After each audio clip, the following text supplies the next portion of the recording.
aku People Engagement Specialist di tiket.com. Jadi ngapain sih Kak kerjanya gitu. Jadi simpelnya aku biasanya bikin event-event nih buat teman-teman tiket.com gitu. Jadi kerjaanku banyak banget membutuhkan untuk kerjasama bareng orang lain juga di tiket.com. Oke, ngebahas tentang personal branding, penting apa enggak sih sebenarnya, dan kalau misalkan kita mau membangun personal branding kita harus mulai dari mana sih gitu. Mungkin boleh di next dulu Kakak slide-nya. Nah, aku mau ajak adik-adik di sini untuk bermain bingo. Jadi ini sistemnya teman-teman boleh banget senyamannya kalian dari hal-hal yang ada di dalam kotak ini. Nanti aku akan bacakan juga satu-satu kira-kira mana sih yang menurut teman-teman menggambarkan diri teman-teman. Boleh dicatat, boleh diingat-ingat, boleh apapun deh metodenya yang senyaman teman-teman adik-adik di sini. Jadi apakah teman-teman sering dicap sebagai orang yang paling jago olahraga? Atau teman-teman sering dibilang, kayaknya anaknya penyabar ya? Atau teman-teman sering dibilang, oh kalau dia sih memang K-popers garis keras deh, pokoknya nggak ada yang bisa ganggu. Atau teman-teman dilihat sama orang lain sebagai orang yang selalu banyak temennya, dimanapun kalian berada pasti dapat teman. Apakah kalian orangnya selalu paling update kalau di sosmed, atau apakah kalian orangnya paling pendiam? Ada nggak sih yang kira-kira yang tadi aku sebutin itu menggambarkan sisi adik-adik di sini gitu? Kalau misalkan ada, boleh mau ditulis di chat box boleh, mau adik-adik catat boleh, mau adik-adik ingat boleh juga. Boleh di next Kakak slide-nya. Nah, kalau ini adalah hal yang tadi, games yang tadi tapi versi aku. Jadi kalau dari yang di kotak banyak tadi, kalau aku sering kali dicap atau sering kali mendengar orang tuh ngegambarin aku sebagai, pertama, ini anaknya sering banget ya keluar rumah gitu, sering main artinya. Aku sering pergi-pergi, tadi Kakak Ewaldo sempat bilang suka traveling. Aku kebetulan emang suka pelesiran gitu ya, suka melancong gitu. Terus selalu banyak teman, karena aku juga kalau di tiket.com kerjanya pasti ngajak orang lain untuk kita senang bareng-bareng deh gitu di sini gitu. Terus yang ketiga, aku juga dulu waktu sekolah, aku dikenal deket sama guru, sampai aku tuh bisa diminta bantuan guru untuk kayak meriksa ulangan orang-orang gitu. Adik-adik pernah nggak ya ada yang kayak gitu juga di sini? Boleh share di chat box juga ya. Jadi ini adalah mungkin hal-hal yang aku dengar dari orang lain, tapi ternyata adik-adik tahu nggak sih, ini tuh bisa jadi adalah tanda atau bisa jadi adalah petunjuk personal branding yang kita mungkin nggak sadar sejauh ini kita udah tunjukin ke orang lain gitu. Jadi personal branding itu sebenarnya citra yang didapat dari kita, yang dinilai dari orang lain yang mungkin kita juga secara tidak sadar menunjukkannya. Contohnya gini, misalkan kalau aku ngomongnya cuma pelan-pelan gini ya, aku nggak mau ngomong kencang-kencang gitu. Misalkan, itu bisa jadi kita dinilai sebagai orang kayaknya pendiam ya, kayaknya nggak berani nih buat ngomong di depan umum gitu. Atau kalau misalkan kita kalau ngomong kayak gini, kamu udah ini belum? Aku udah kemarin udah nanya sama dia kayaknya gini. Ternyata dengan cara kita ngomong gitu bisa juga kita dibilang sama orang kayaknya anaknya nggak sabaran nih karena ngomongnya selalu cepet gitu. Jadi itu sebenarnya obrolan netizen gitu ya. Kalau adik-adik sering main TikTok atau main Instagram pasti ada sebutan netizen gitu. Kadang netizen tuh suka ngomongin apa, ternyata itu adalah mereka dapat dari hal-hal yang udah kita tunjukin sebelumnya. Baik adik-adik sadar atau enggak gitu. Misalkan di sekolah nih, teman-teman adik-adik sukanya cuman mau pelajaran yang berbau latihan fisik kayak olahraga misalkan. Tapi kalau matematika aku duduknya paling belakang deh Bu Guru misalkan gitu. Itu mungkin adik-adik ternyata memang suka sekali dengan olahraga yang emang ternyata adik-adik memancarkan branding diri teman-teman sebagai orang yang suka olahraga, yang jago mungkin olahraganya. Jadi hal-hal sehari-hari itu bisa mempengaruhi personal brandingnya adik-adik sekalian. Boleh di next Kakak. Nah, ini personal branding yang ketiga ya. Jadi tadi semuanya kakak-kakak sebelumnya bahas apa itu personal branding. Aku mungkin rangkum aja. Jadi personal branding itu citra diri yang kita bentuk dari kesadaran, dari cara bersikap, cara berpakaian bahkan, atau cara kita merepresentasikan diri kita sendiri gitu, yang jadi acuan buat orang-orang di sekitar kita untuk melihat kita nih orangnya seperti apa. Dan pastinya personal branding itu sebenarnya akan selalu berkembang, jadi nggak mungkin nih kecil kemungkinannya kita misalkan aku kelas 6 SD adalah orang yang cita-citanya sebagai ibu guru, yang aku akan selalu ngikutin guruku kemana-mana gitu misalkan. Tapi ketika aku udah kerja, aku udah nggak dapet nih aku udah nggak dapet pembelajaran kayak di sekolah, sehingga aku ngerasa aku kayaknya udah nggak mau jadi ibu guru deh, aku pengennya sekarang mau jadi pengusaha misalkan. Itu kan berkembang teman-teman. Jadi personal branding itu bisa untuk berubah. Kenapa itu penting? Yang tadi Kak Raisya udah sebutkan juga, membangun kredibilitas dan kepercayaan. Contohnya gini, kalau kita ingin punya personal branding sebagai sebagai orang yang jago foto-foto gitu misalkan, yang jago untuk mengedit foto misalnya. Ternyata teman-teman nggak menunjukkan sisi itu dimanapun gitu. Kok kayaknya aku lihat di Instagramnya atau aku lihat di websitenya dia nggak nunjukin hasil fotonya ya. Atau kok kayaknya kalau aku main sehari-hari sama dia, kayaknya dia bukan orang yang suka foto gitu. Gimana dong cara aku bisa tahu kalau misalkan teman-teman adik-adik ini adalah suka untuk foto-foto, suka untuk ngambil foto, atau teman-teman adalah orang yang memang kredibel, yang bisa dipercaya untuk aku tanya-tanya tentang fotografi. Nah, kalau misalkan itu belum ada, teman-teman perlu personal branding untuk kita lebih bisa percaya nih. Oh, ternyata kalau dia emang orang yang paling pas deh kalau aku tanyain soal foto-foto. Itu pertama. Yang kedua, membangun kepercayaan diri.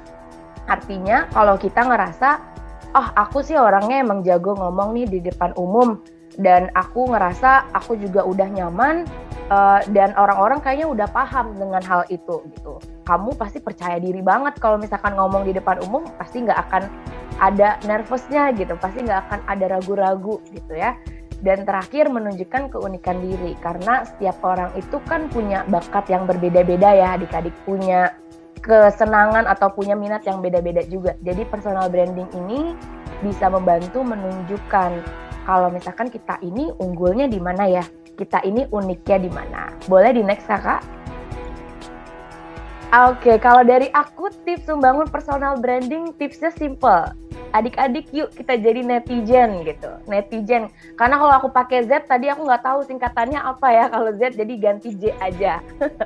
Jadi netizen ini adalah beberapa tips yang teman-teman bisa kulik untuk membangun personal branding. Kita bahas satu-satu aja deh ya biar lebih seru. Boleh di next Kakak?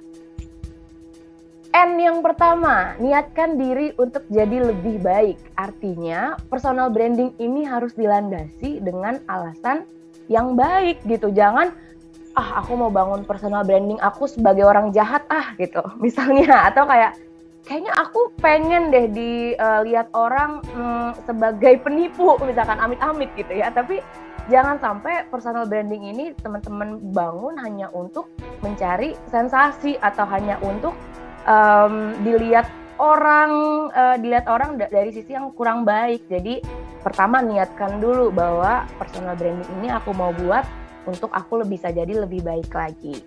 Yang kedua, kan pertamanya N, keduanya E. E-nya artinya enggan berbohong kepada diri sendiri. Artinya gini, teman-teman jangan sampai karena aku pengennya beda sama si B gitu. Aku sama temen aku harus beda ya, kita nggak boleh sama gitu misalnya. Jangan sampai kita pengen jadi beda, tapi ternyata kita malah berbohong gitu kan, malah menunjukkan sisi kita yang palsu gitu. Contohnya, aku pengen deh dilihat orang sebagai artis terkenal misalkan gitu. Tapi ternyata kalau aku lihat diri aku sendiri, kayaknya aku boro-boro ngomong di depan panggung gitu, ngomong ke orang tua aku aja kadang masih gitu, bisa jadi gitu kan. Jadi jangan sampai teman-teman berbohong karena emang kalian pengen jadi unik gitu, kayak kita pengen unik nih, jadi ya udahlah yang penting beda gitu. Jangan sampai kayak gitu. Jadi selalu lihat diri kita dulu pengennya seperti apa. Boleh di next. Yang ketiga, N-E-T berarti ya. T-nya adalah tentukan kekuatan dan kelemahanmu. Untungnya di Yayasan Helping Hands ini, di program Lead ini, kita pasti teman-teman menti udah diajarin sama teman-teman mentornya.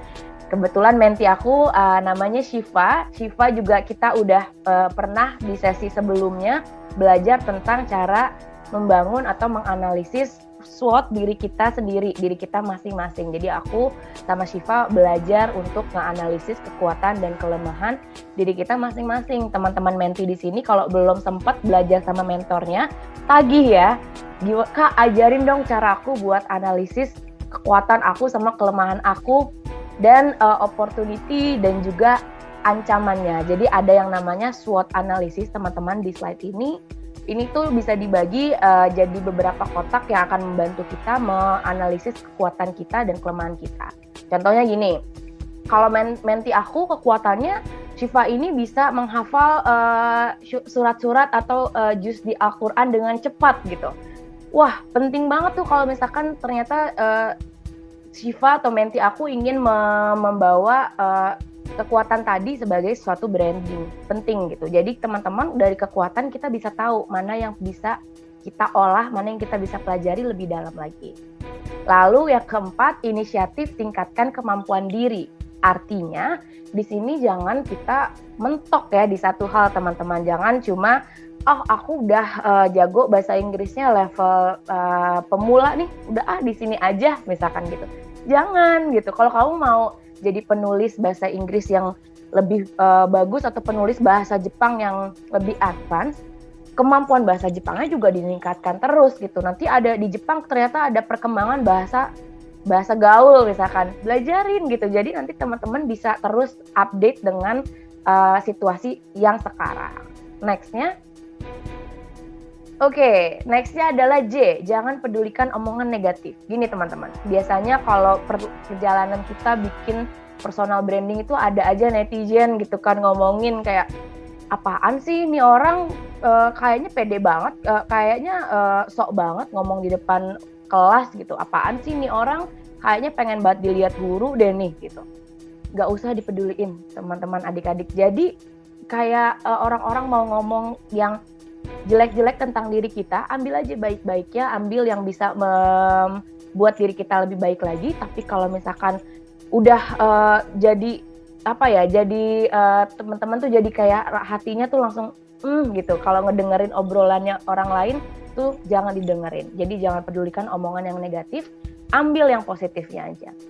Terus ekspresikan diri yang sesuai. Artinya gini, kalau misalkan adik-adik pengen nih dilihat sebagai orang yang suka bikin konten TikTok yang menceritakan kehidupan sehari-hari gitu. Dan kehidupan sehari-harinya ternyata teman-teman pengennya sebagai seorang yang suka jalan-jalan.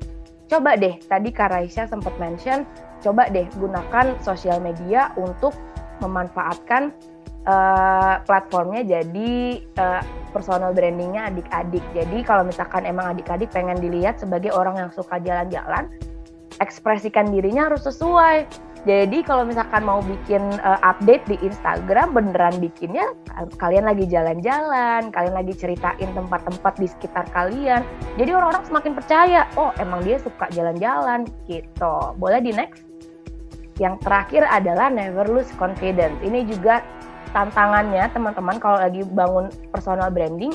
Biasanya kita di tengah-tengah suka tiba-tiba nggak pede, suka tiba-tiba kayaknya udah nggak ini lagi deh yang gue pengenin gitu.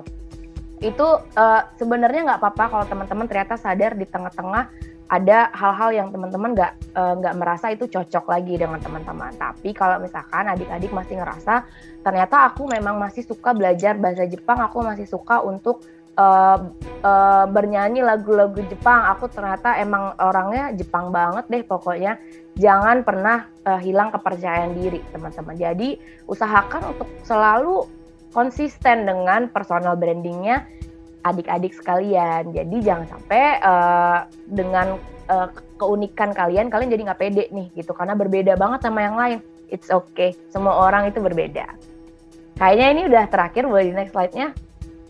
Oke, iya, kayaknya ini terakhir pesan dari aku. Ayo kita jadi netizen. Jadi personal branding itu akan selalu berubah, akan selalu berproses untuk adik-adik. Jadi jangan pernah uh, stop belajar, jangan pernah stop untuk menunjukkan sisi jati dirinya adik-adik sekalian.